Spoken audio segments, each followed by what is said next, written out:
Boude, sê gou vir my, so oom hulle het nooit daai karre standaard gehou nie, so oom hulle het maar baie verbeterings op dit gedoen en baie sterker gemaak as wat dit was. En mag oom hulle dit so gedoen het, mag oom hulle sterker ball joints ingesit het.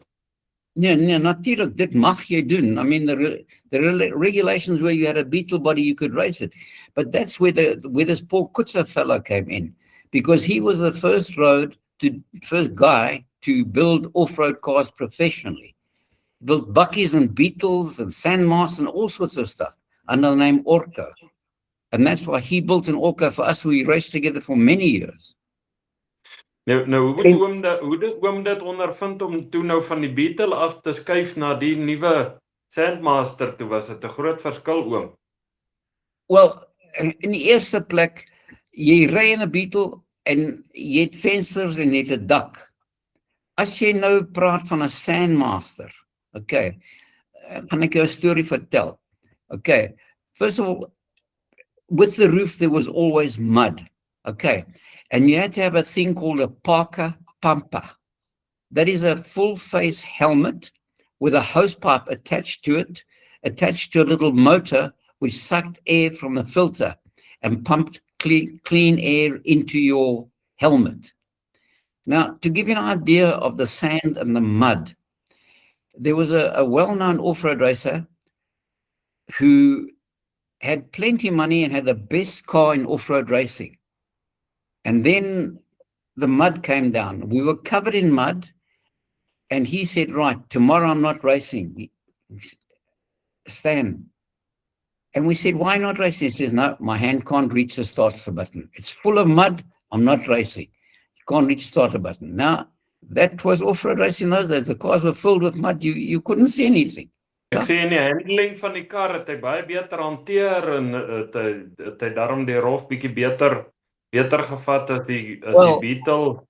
Oh, kyk, the Beetle had a small 15-inch tire.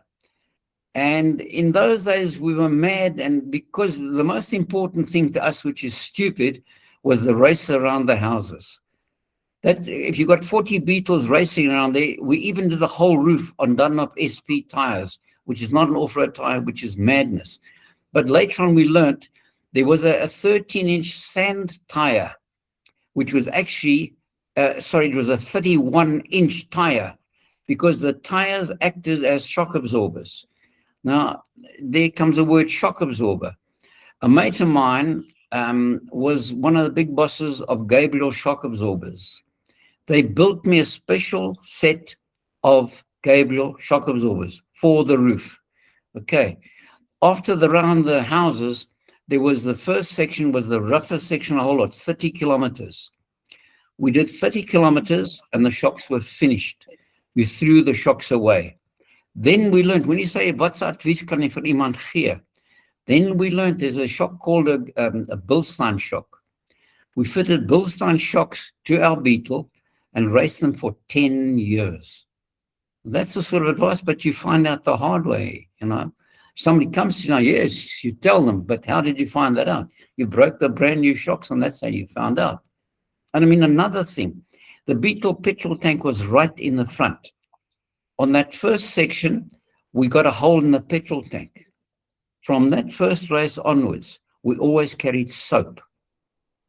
We fixed the petrol tank with soap, and after that we carried at least putty. It works. So how do you give advice to oak like that? Ja. En saam met die Roof Africa, was daar ander wedrenne wat later bygekom het? Ja. Jy het genoem van die Bouwerspan 500. Watter wedrenne het vir jou nog uitgestaan in daardie era wat jy baie geniet het en spesiale herinneringe? As 'n off-road race was ek daar. My beste off-road race was altyd Barberspan. Want die atmosfeer was heeltemal anders daar. Die boere, hulle verwelkom jou, hulle help jou. Dit sal jy nooit in Afrika ergens anders kry. I mean, I raced in Botswana, I raced in Lesotho, I raced in Swaziland. Baie lekker om daar te race. Ek meen, as jy praat van Swaziland, they've got a thing called a tea plantation. And I didn't know what a tea plantation was. The tea plantation is high as your knee. I came around a corner too fast, finished up my whole beetle, was stranded, all four wheels off the ground in a tea plantation. Now that's an experience. You can't tell anybody about it until he gets there. Nou wag jy, kom jy, die ou wat nou kom, hy kom verby, hy stop, hy haal jou uit. Dit is hoe dit werk. Ek meen, kyk, waar sal jy ou sien soos Degener? Dat twee broers, hulle was al twee mal gewees. Degener finished the race on 3 wheels. Nou waar sal jy dit kry? Formula 1, Dakar, jy sal dit nooit kry nie. Vertel my 'n bietjie van die, in daardie era, uit die aard van die saak het die tegnologie baie aangeskuif in die motors, en hoe die motors verbeter het om baie meer skokke en so te absorbeer. Wat staan vir jou uit in terme van, kom ons sê, as jy nou terugkyk na die motors waarin jy deelgeneem het, wat veral met die veiligheidsaspekte, wat dalk nou 'n bietjie by die hare op jou nek sal wat regop staan as jy dink, sjoe, daardie was dalk nie so veilig gewees nie. Was daar enige veiligheidsaspekte wat in daardie tyd dalk problematies was? Ons het nie daarvan geweet nie. Jy praat van 'n Hans device. Okay. Ek het met 'n standaard Beetle sit gery. There was no headrest, nothing. Dit is van 'n safety aspect. Jy het gaan ry, as jy die ding rol, dan rol jy die ding. Baie min mense het seer gekry.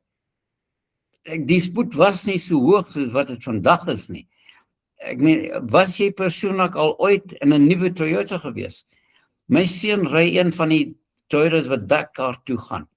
As jy nog nooit in daai kar was nie, jy moet in een ry. Net om te verstaan hoe goed die suspensie is en die safety aspect. As jy nou kan kyk na die verskillende eras, weet as mens nou kyk na waar dit vandag staan met die tegnologie, hoe voel jy oor die huidige stand van sake van die sport as geheel en miskien die toekoms van die sport? Wait a minute, you said how do you compare things? Let me just understand you correctly. I want to give you an idea. We had 1 shock absorber per wheel on our Beetle, right? Today's cars have got 2 shock absorbers per wheel. And just to give you an idea, the Ryger shocks that the Toyota takes today cost 800,000 Rand. Does that mean something to you? Or to tell you, I said to you, Bix bought my Beetle for 3,000 Rand. My son's gearbox today, or a Toyota gearbox I should say, is 600,000 Rand. Maar julle moet toch daarom sekere strategie gehad het, hoe julle gewerk het om so suksesvol te wees, jy en jou navigator. Het julle glad nie voor die tyd besprekings gedoen, om te sê, yes, ons gaan vandag so ry, en ons gaan dit doen, en ons gaan dit doen, om suksesvol te wees, en julle het toch daarom seker gekom om kompeterend te wees wat oom hulle was. So wat was oom hulle se strategie gewees? Hoor jy klim in die kar, jy ry so vinnig soos jy kan, en wat jy breek, gaan jy iemand toe en jy sê, dit het gebreek, wys my hoe om dit reg te maak. En soos ek gesê het, Paul Koetser, die ou van Orko, hy het baie van die goed geleer, maar hoe het hy geleer? Net deur wat gebreek het, gaan hy verbeter. Jy kan nie na 'n winkel toe gaan nie, nie hier in Suid-Afrika nie. Ons het baie geleer van die Amerikaners, en toe daai karre ingevoer is van Amerika, het ons soveel soos kon, het ons adapt aan die Beetle. That's why they talk about long travel suspension. I mean, we had very little. The American cars had about 5 times as much suspension. And suspension is the name of the game, and the bigger tires. Ek moet sê, dit lyk of jy dit reg gekry het om die res van die familie aan te steek met die rally ride virus, of die off-road virus. En jy het later self saam met jou seuns, Gary en Bevan, begin deelneem, voordat hulle eie loopbane begin vorm het in veldwedrenne of later rally ride. En deesdae is dit selfs jou kleinkinders wat deelneem en kompeteer in motorsport. Wat jy sê, heeltemal reg, maar daar's nou 'n groot ding wat ek vir jou moet sê. Ek het altyd bestuur. Ek was 'n bestuurder. Toe kom my seun Gary en hy sê, ek wil graag saam met jou ry. Toe sê ek, natuurlik kan jy saam ry. Maar hy was die navigator. Toe eendag kom hy na my toe sê, pa, ek wil graag bestuur. Dit was een van die grootste probleme van my off-road racing tyd. Want Dis een ding om te bestuur. Dis 'n ander ding. Daai man glimlag, ek sien hoe glimlag hy. Dis 'n ander ding om 'n navigator te wees. Toe sê ek vir Gary, okay, goed. Toe begin hy navigate vir my, toe doen ons eers 'n paar regional events. En teen daai tyd sê Gary, nee, ons moet nou verbeter, ek gaan na Amerika toe, want hy het 'n besigheid gehad in die glasbesigheid, glas. Toe gaan hy Amerika toe invoer hy 'n Amerikaanse kar. Dit was 'n paar weke voor die roof. Toe sê ek vir hom, hoor jy so seun? Want die eerste reisie wat hy bestuur het, toe ry natuurlik te vinnig. Hoe oud was hy? Hy sê 20er jare. Natuurlik, jy kan nie vir so ek sê jy moet stadig ry. Toe die eerste draai kom, toe ry ons reguit deur 'n heining toe. Toe sê ek vir hy, nou hoor jy so boet, jy en ek, ons deel die kar, maar ek wil nie saam met jou op die roof ry nie. Dit wil ek nie doen nie. Wat jy gaan doen, vat jy die kar, vat 'n maat nie, jy ry, ek gee nie om nie. Toe sê nee, ek wil jy saam met jou ry, pa, maar jy gaan bestuur. Anders sou ek nie gegaan het nie. En toe gaan ons roof toe. Toe sien ek 'n advertensie in die koerant. Dis 'n ou in Bloemfontein wat 'n ratkas vir 'n kombi verkoop. Toe ry ons Bloemfontein toe, ons koop die ratkas vir R250. Want wat altyd gebeur het met die Beetle en die kombies, die reverse gear het toe ry ons die eerste nag, het my seun in sy eie kar gery met iemand anders, sê gearbox is stukkend. Nou ek het 'n ratkas gehad wat dit vir Spar gekoop het, dis nie 'n paar kyk daai gearbox. Dis my gearbox weg. Vat hy daai gearbox, albei mekaar uit, sit 'n ander reverse gear in, sit hom in die middel van 'n nag. Die ouens was mal, maar dit was off-road racing. Boude, as jy terugkyk na jou loopbaan, wat sien jy as 'n blywende nalatenskap van die vroeë pioniers in Suid-Afrikaanse rally ride of off-road racing of veldwedren soos dit bekend staan het?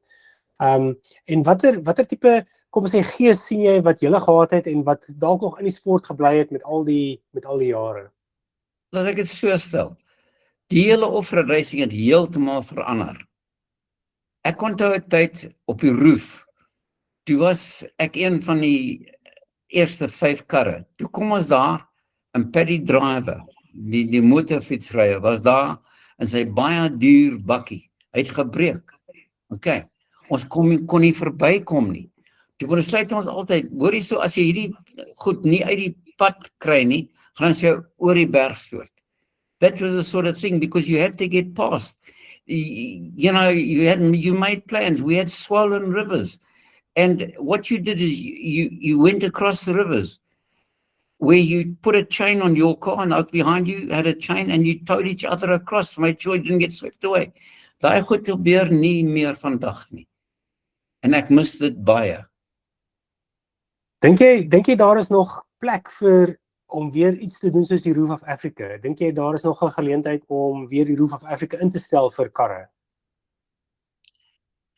Hoor hierso, soos ek gesê het, toe ek eers deelgeneem het, was daar 140 karre gewees. Deesdae het ons tussen 20 en 30 karre. Dis die geld, eerstens, wat vir my laat die mense kan deelneem. Die geld en dan the cut-off time. As jy met 'n plaasbakkie kom, kan jy nie betyds klaar maak nie. Hulle het probeer om goedkoper reisies in te voer met hierdie side-by-sides. That is the most expensive thing you can ever race in your lifetime. They race them in America, but you can't succeed with them. A friend of mine races side-by-side, and he hires a car overseas from the guy South African guy, that prepares 14 of those cars. What you should do is you go there, take a film and have a look at what they change every night. You've got to be a multi-millionaire to replace all those parts, otherwise you can't finish. So here they came along with a fantastic thing for off-road racing. Nobody's yet found a way to do off-road racing on the cheap. That's the problem. There's no it's very competitive. But because for a change, the guys at the top listened. If you speak to the off-road drivers and the racers, they have a problem. What they've done in South Africa, they formed a second class. You've got the cars that go to Dakar, and what they've done is they put a smaller restrictor in it and formed a separate class. Now, in that class alone, I think there are 15 cars racing. And Gary has won that class already and will win it again, where he raised rather big money at it. If you can't race against the factories, it can't be done. Oom Bouda, ons try daarom ons bes hoor en ons gee hulle daarom so nou en dan 'n bietjie opdraande dink ek. Ja, natuurlijk. Jy's reg. Jy's heeltemal reg.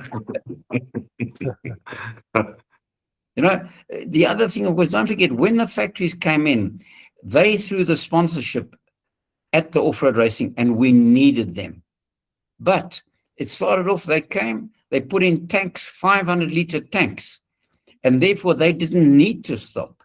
Then did they introduce the the stop, the compulsory pit stop, so the other guys could refuel their cars. But you can't compete against the factories. Can't be done. Bouda, jy is nou 'n legende in die off-road racing in ons oë as jy 'n groot legende.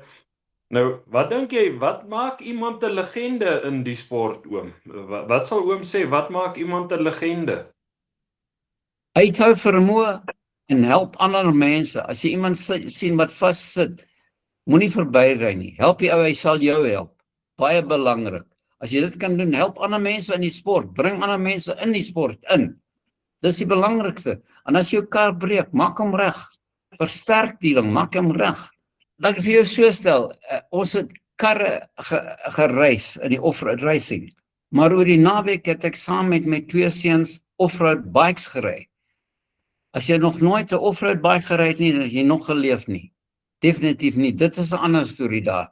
Want jy weet, jy gaan die Sondag gaan ry jy in die veld. Dan kom jy aanstaande Sondag, toe was daar storm gewees, as nou groot gate, klippe, bome, alles in die pad. Jy moet dit gaan ry, jy moet dit doen in jou lewe. Dit is baie interessant. Maar toe ek 75 jaar oud was, I was 57 years old, I crashed on my motorbike and broke my shoulder. So then I couldn't ride motorbike anymore. Then I started racing go-karts at 57. So it's quite late in life.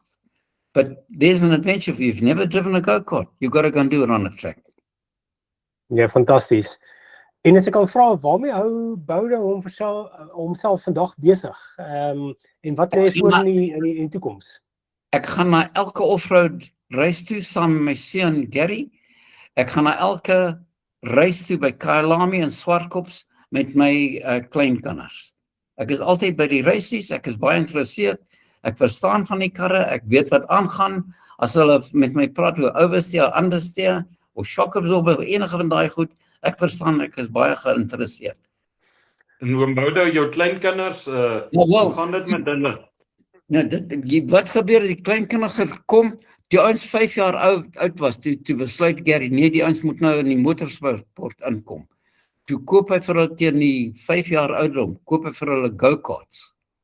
Hulle het baie goed, al twee kleinkinders, het daai karre gery, en toe hulle 15 jaar oud was, toe het hy vir hulle 'n spesiale permit gekry, toe hulle na Kyalami en Swartkops gegaan, en begin ry in daai Volkswagens. Dis wat hulle gedoen het. En hulle het baie goed gedoen, hulle het pryse gewen, en hulle het bursaries gekry om vir Volkswagen te bestuur. Hulle ry nog steeds vandag in daai Polo Cup. Polo Cup, ja, dis Polo Cup. Polo Cup, ja. Al twee ry nog twee vandag. Nou, oom Bouda, nou luister hulle daarom vir oupa, as oupa vir hulle raad gee? Nee, hulle luister nie na hulle pa nie. Waar sal die ou kry wat hulle luister? Die ouens ken alles. Nee, hoe kan jy met 'n seun praat? Waar kry jy ou wat luister na sy pa? Dit is nou, dit werk nie nou meer so. Die seun vertel nou vir die pa wat om te doen. Dit is hoe dit van dagwerk. Okay. Boude, ons weet dat motorsport en veldwedrenne en rally in besonder baie ernstig is, weet en daar's baie druk en fokus en so meer, maar is daar dalk wat jy kan vertel vir ons 'n staaltjie of twee van op 'n ligter noot deur jou jare in daardie sport? Omtrent, ek weet nie hoe lank nie, 10 of 15 jaar gelede, het iets gebeur. I had to have a stent put in my heart. Okay, so they said to me, you're going to go on blood thinners. Okay, so now you can't race. So I said, doctor, hang on a second, this is no good. I'm going to go off these blood thinners, which I did. And the net result of that, after it went very well for about 11 months. In 12 months, I had a heart attack. Okay. And I finished up in the ICU. And then the doctor said to me, you've got a choice. Do you want to live? Do you want to race? Or do you want to live? And that was the end of my off-road racing. So I couldn't race anymore because they said the blood thinners, if you have an accident, by the time the doctor gets to you, you'll be bled out dead. That was the end of my racing. So that's why, I mean, otherwise I'd still be racing today. En laastens net 'n vinnige vraagie. Dit is seker 'n vraag wat nou baie moes opgekom het rondom die etenstafel wanneer daar gepraat word oor wedrenloopbane. En daar word nou vergelyk met Bodo Bertheld teen Gary Bertheld. As julle dieselfde motors gehad het in dieselfde era, wie sou daardie wedren gewen het tussen julle twee? Definitief Gary. Hy is baie vinniger as ek. Dis hoekom, jy weet, hy het eers vir my genavigate. Toe sê, weet jy pa, dit word tyd, laat jy een kar ry en ek ry 'n ander kar. En hy het my 'n nuwe offroad Sandmaster gekoop. En hy het in sy werkwinkel, het hy die ding met mechanics laat regmaak. Maar hy het sy eie kar gery en dis hoekom hy so ver gegaan het. Hy is baie vinniger as ek. You must move aside. When the youth comes along, step aside. Yeah. Keep it in the family. If you can do a sport that you can do with your whole family, with your children, your grandchildren, keep at it and keep going to their races, support them. It's a family sport. That's why the Boere is so important in the sport. Ja, nee, dit is baie waar. Boude, jy het deelgeneem in 'n tyd toe die sport oorgeskakel het van 'n tipe van 'n avontuur veldren na 'n meer formele amptelike kampioenskappe. En jy word gesien as een van die werklike pioniers en deel van die aanvanklike generasie wat hierdie sport gebring het tot waar dit vandag is. Ons wil dit ook weer eens baie dankie sê vir jou deelname aan ons Potgooi en dankie dat jy soveel van die interessante stories met ons gedeel het.